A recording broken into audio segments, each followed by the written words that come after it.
বিশ্বনবী ছাড়া কিয়ামতের ময়দানে কেউ আমাদের জন্য সুপারিশ করতে পারবে না।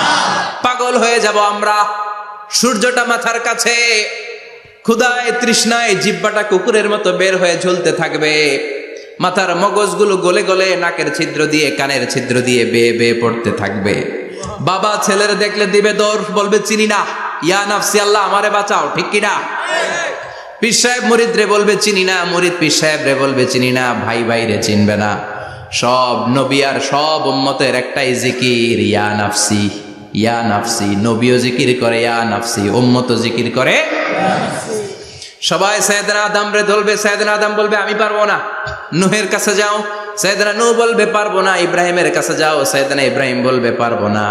মুসা আলাইহিস সালামের কাছে যাও, মুসা আলাইহিস সালাম বলবেন পারবো না। ঈসা আলাইহিস সালামের কাছে যাও, সাইয়েদনা ঈসা আলাইহিস সালাম বলে এত জায়গায় ঘুরে লাভ নাই, জায়গা মতো যাও মিয়া, জায়গা মতো যাও। মাকামে মাহমুদে বিশ্বনবীকে সেজদায় পড়ে থাকতে দেখবা। ওই নবী ছাড়া আজকের এই ভয়ঙ্কর আমাদের সবার বিপদের দিন, এই বিপদের দিনে আল্লাহর সামনে দাঁড়িয়ে কথা বলার মতো সাহস আজকে কারো নাই। বিশ্বনবী কাঁদতে থাকবেন, সেজদায় পড়ে কাঁদবেন। সবার জিকির ইয়া নাফসি ইয়া নাফসি, বিশ্বনবীর জিকির ইয়া উম্মতি। কাঁদতে কাঁদতে নবী আমার বেহুশ, সবাই বিশ্বনবীর চারদিকে দাঁড়িয়ে থাকবে গোল হয়ে। আমার নবী মাকামে মাহমুদে সেজদায় পড়ে থাকবে।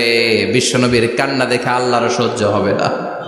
আল্লাহ বলবে না নবী ইরফা রাসাক, মাথা উঠান, আর সইতে পারি না। সাল তুতা, এবার চান, কি লাগবে আপনার সব দেব। ওয়াশফা তুশাফা, যার জন্য সুপারিশ করবেন তাকেই জান্নাত দিয়ে দেব। বিশ্বনবী বলেন লিকুল্লি নবিয়্যিন দাওয়া মুস্তাজাবা, সব নবীর দুনিয়াতে একটা স্পেশাল দোয়া ছিল, এটাকে বলে দাওয়া মুস্তাজাবা। এই দোয়াটা করলেই কবুল করে নিয়েছে কে? আল্লাহ। সব নবীর ওই দোয়াটা দুনিয়াতেই করেছেন, শুধুমাত্র কেবলমাত্র বিশ্বনবী তার স্পেশাল দোয়াটা আজ পর্যন্ত এখন পর্যন্ত করে নাই। বিশ্বনবী বলেন ওয়া ইন্নী আখতাবিউ দাওয়াতি শাফাআতান লি উম্মতি ইয়াউমাল কিয়ামাহ, আমি আমার দোয়াটা, আমি আমার স্পেশাল সাপ্লিকেশনটা কিয়ামতের দিন কঠিন মুসিবতের কালে তোমরা যখন বিপদে পড়ে যাবা, আমার স্পেশাল দোয়াটা ওই দিন করে আমি তোমাদের সুপারিশ করে জান্নাতে পাঠায়া দেব। ও নবী, আপনি গোটা বিশ্বের জন্য রহমত, শুধু মানব গোষ্ঠীর জন্য না, শুধু দানব গোষ্ঠীর জন্য না, জিনদের জন্য না, প্রাণীকুলদের জন্য না, শুধু ফেরেশতাদের জন্য না, গোটা বিশ্বের জন্য বিশ্বনবীকে রহমত বানিয়ে পাঠিয়েছে কে? সবার জন্য রহমত। খোশ মেজাজের মানুষ ছিলেন, নরম দিলের মানুষ ছিলেন। ফাবিমা রাহমাতিম মিনাল্লাহি লিনতা লাহুম ওয়ালাউ কুনতা ফাযযান গালিযাল কলবি লানফাদ্দু মিন হাওলিক। আল্লাহ বললেন ও নবী, আপনার হৃদয়টা বড় নরম, সফট হার্টেড মানুষ আপনি, কোমল হৃদয়ের মানুষ আপনি, খোশ মেজাজের মানুষ। বিশ্বনবী এত খোশ মেজাজের মানুষ ছিলেন, বিশ্বনবী যেখানেই যেতেন ওখানে মানুষের ভিড় হয়ে যেত। যেখানেই যেতেন পিছু পিছু লোকজন ছুটতো, কারণ খুশ মেজাজের তো, সফট হার্টের, হৃদয়টা কোমল, ওনার সাথে কথাই বলতে মনে চায়, টাইম পাস করতে মনে চায়। আল্লাহু আকবার। বাচ্চাদের জন্য রহমত। ছোট বাচ্চারা বিশ্বনবীর সামনে যদি কখনো চলে আসতো, বিশ্বনবী ওনার কোমল হাতটা বাচ্চাদের মাথার মধ্যে হাত বুলিয়ে দিতে। এমন কোন বাচ্চা বিশ্বনবীর সামনে দিয়ে ক্রস করতে পারতো না যে বাচ্চার মাথায় বিশ্বনবী হাত বুলাতেন না। নাতিদেরকে অনেক আদর করতেন। হাসান আর হুসাইন রাইহানাতাইন, বিশ্বনবীর সুগন্ধি। হাসান বিশ্বনবীর কোলে উঠলে সাইয়েদনা হুসাইন কোলে ওঠার জন্য কান্না করতেন, আবার হুসাইন কোলে উঠলে হাসান কান্না করতেন। আবার সাইয়েদনা হাসান বিশ্বনবীকে ঘোড়া বানিয়ে বিশ্বনবীর পিঠের উপরে বসে বিশ্বনবীর চুল ধরে টেনে টেনে খেলা করতে। বিশ্বনবী ঘোড়া, আর ঘোড়ার বাদশা হচ্ছে হাসান। সুবহানাল্লাহ পড়বেন না? কি খুনসুটি, কি সম্পর্ক। স্ত্রীদের সাথে ভালো আচরণ, কম্প্যানিয়ন্স যারা আছে সাথীদের সাথে ভালো আচরণ, সবার সাথে ভালো আচরণ, সবার জন্য রহমত। এজন্য আল্লাহ বললেন ওয়ামা আরসালনাকা ইল্লা রাহমাতাল লিল আলামিন, I have sent you as a mercy for the entire universe. ও নবী, আপনি সবার জন্য রহমত, আপনি সবার জন্য কল্যাণ, আপনার মধ্যে রহমতের বাড়িধারা এত বেশি, আপনি হ্যাঁ বললে শরীয়তের হুকুম হালাল হয়ে যায়, আপনি না বললে শরীয়তের হুকুম হারাম হয়ে যায়। আবার আপনি আঙ্গুল তুললে চাঁদ 2 ভাগ হয়ে যায়, জমিন থেকে পা তুললে আপনি আকাশে মেরাজে চলে যান। কি স্ট্যাটাস! কুড ইউ ইমাজিন কি স্ট্যাটাস আল্লাহ ওনাকে দিয়েছে। উনি হ্যাঁ বললে এটা হালাল, কারণ কোনটা হালাল কোনটা হারাম এটা ওনার কাছ থেকে জেনেছে। উনি যদি বলে ইয়েস, করতে পারবেন আপনারা, হালাল, কোটি কোটি মানুষের জন্য পারমিসিবল, লিগাল। উনি যদি বলেন নো, আমাদের সবার জন্য এটা হারাম, কোটি কোটি মানুষ আর করতে পারবো না। আঙ্গুল তুলেছেন চাঁদ 2 ভাগ হয়েছে, পা তুলেছেন মেরাজে চলে গিয়েছে। আল্লাহু আকবার। তার মানে এমন নবী যে নবীর হা এবং না এগুলো শরীয়তের দলিল, ঠিক কিনা? এ নবী এমন নবী, এ নবীরে বাদ দিলে কোরআন বোঝা যায় না, এ নবীরে বাদ দিলে হাদিস বোঝা যায় না, এ নবীরে বাদ দিলে নামাজ বোঝা যায় না, ঠিক কিনা? কারণ কেমন করে নামাজ পড়তে হবে এই নবী আমাদেরকে হাতে কলমে শিখিয়েছে। সল্লু কামা রাআইতুমুনি উসাল্লি, আমি যেমনি সালাত পড়ি তেমনি পড়ো। বিশ্বনবী যেমন শিখিয়েছেন তার বাইরে অন্য কোন নিয়মে সালাত পড়লে হবে নাকি? কথা বলেন।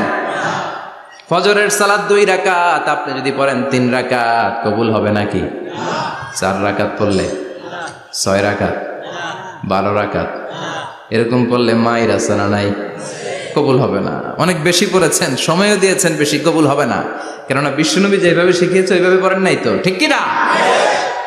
আবার বিশ্বনবী যেমন রোজা রেখেছেন তেমন রাখতে হবে। কেমন করে রোজা রাখতে হয় বিশ্বনবী শেখালেন। ফজর থেকে শুরু করে সন্ধ্যা পর্যন্ত রোজা রাখবেন। আপনি সকাল থেকে শুরু করে আসর পর্যন্ত রেখে আসরের পর ইফতারি করলে হবে নাকি? কথা বলেন। কারণ বিশ্বনবীর পদ্ধতিতে হয় নাই। আবার এই নবীকে বাদ দিলে হজ বোঝা যায় না, কেননা এই নবী কেমন করে হজ করতে হয় আমাদেরকে শিখিয়েছেন। বিশ্বনবী ওনার পুরো জীবনে 4টা উমরা করেছেন, একটা মাত্র হজ করেছেন। আর বলেছেন খুযু আন্নী মানাসিকাকুম, কেমন করে হজ করতে হয় আমার কাছ থেকে তোমরা শিখে নাও। হজের সিস্টেম কি আমার থেকে শিখে নাও। মাত্র একবার হজ করেছেন, তাতেই হজের সব আহকামগুলো আমাদের কাছে ক্রিস্টাল ক্লিয়ার, স্বচ্ছ কাচের মতো, স্ফটিক কাচের মতো, স্বচ্ছ পানির মতো এত সুন্দর তিনি বর্ণনা দিয়েছেন। এই বর্ণনার উপর ভিত্তি করে লক্ষ লক্ষ মানুষ গোটা বিশ্ব থেকে কাবার প্রান্তরে জমা হয়, ঠিক কিনা? মাসাবাতান লিন্নাসি ওয়া আমনা, গোটা বিশ্বের মানুষের মিলন কেন্দ্র। আপনি যখন মসজিদুল হারামে যাবেন, মসজিদে নববীতে যাবেন, দেখবেন আজান হয়ে গেলে লক্ষ লক্ষ মানুষ কাবার দিকে ছুটে, ঠিক কিনা? আজান হওয়ার সাথে সাথে শারে আল হিজরা দিয়ে, জারওয়াল দিয়ে, গাজ্জা দিয়ে, আজিয়াদ রোড দিয়ে পঙ্গপালের মতো মানুষগুলো কাবা কেন্দ্রিক হতে শুরু করে। কারণ কাবা হচ্ছে অ্যাসেম্বলি পয়েন্ট, গ্যাদারিং পয়েন্ট, এটা মিলন কেন্দ্র। এই কাবাকে কেন্দ্র করে প্রতিদিন লক্ষ লক্ষ মানুষের মিলন মেলা বসে। চিল্লায় বলেন ঠিক কিনা? কেমন করে হজ পালন করবেন বিশ্বনবী শেখালেন। কারণ বিশ্বনবীরে বাদ দিলে হজ বোঝা যায় না। তার মানে বুঝলাম উনি হ্যাঁ বললে হালাল, না বললে হারাম। উনারে বাদ তো কোরআন বাদ, উনি বাদ তো হাদিস বাদ। কথা বলেন। উনি বাদ তো নামাজ বাদ, উনি বাদ তো রোজা বাদ, উনি বাদ তো হজ বাদ। এজন্য উনারে বাদ দিলে কোরআন বোঝা যায় না, নামাজ বোঝা যায় না, উনারে বাদ দিলে হজ বোঝা যায় না। তাই উনার সাথে যারা বেয়াদবি করবে ওদেরকেও এমনি এমনি ছেড়ে দেয়া যায় না। বিশ্বনবীর সাথে যদি বেয়াদবি করে এটা অনেক বড় ধরনের বেয়াদবি, এটা রাষ্ট্রীয় আইন করে ওকে শাস্তি দিতে হবে, ঠিক কিনা? বিশ্বনবীর বিরুদ্ধে যদি ব্লগে কিছু লিখে, কেউ ব্লগ লিখে, বিশ্বনবীর পারিবারিক জীবন নিয়ে যদি কেউ কটু কথা বলে, বাজে মন্তব্য করে, বিশ্বনবীর ব্যাপারে যদি শাহবাগের চত্বর থেকে, প্রজন্ম চত্বর থেকে কোনো কথা বলে, ওই বেয়াদব গুলারে ফাঁসির রশিতে ঝুলানোর দরকার আছে না নাই? Very sensitive issue. বিশ্বনবীর সম্মান গোটা উম্মার সম্মান। কারণ বিশ্বনবী বাদ তো পুরো ইসলাম বাদ। এজন্য আমার নবীর বিরুদ্ধে কথা বললে ওর সাথে আমাদের কোনো কথা নাই। চিল্লায় বলেন ঠিক কিনা? এই সেন্সিটিভ ইস্যুতে আমরা সবাই এক। এখানে জামাত ইসলাম নাই, হেফাজত ইসলাম নাই, তাবলিগ নাই, আলিয়া নাই, কওমি নাই। বিশ্বনবীর সাথে বেয়াদবি করলে ওগুলোকে রাষ্ট্রীয়ভাবে ফাঁসি দেওয়ার দরকার, শাস্তি দেওয়ার দরকার আছে না নাই? সবাই একমত? এই বেয়াদবগুলোর সাথে আমাদের কোনো সম্পর্ক নাই, চিল্লায় বলেন ঠিক কিনা? এই বেয়াদবগুলো যদি নবীর ব্যাপারে আর কিছু বলে সবাই মাঠে নামতে রাজি আছেন তো? এদের বিরুদ্ধে মুষ্টিবদ্ধ হাত নিয়ে ময়দানে থাকতে রাজি আছো তো মুসলমান? কারা কারা রাজি হাত তুলে আল্লাহর দেখা?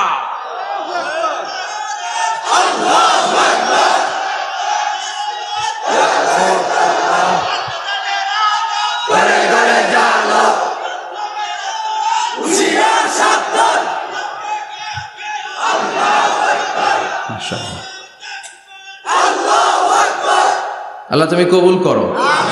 বিশ্বনবীর ভালোবাসা যেন আমরা অন্তরে রাখতে পারি, তুমি তৌফিক দাও। বিশ্বনবীর অনুসরণ এবং ভালোবাসা ছাড়া আল্লাহকে পাওয়া যাবে?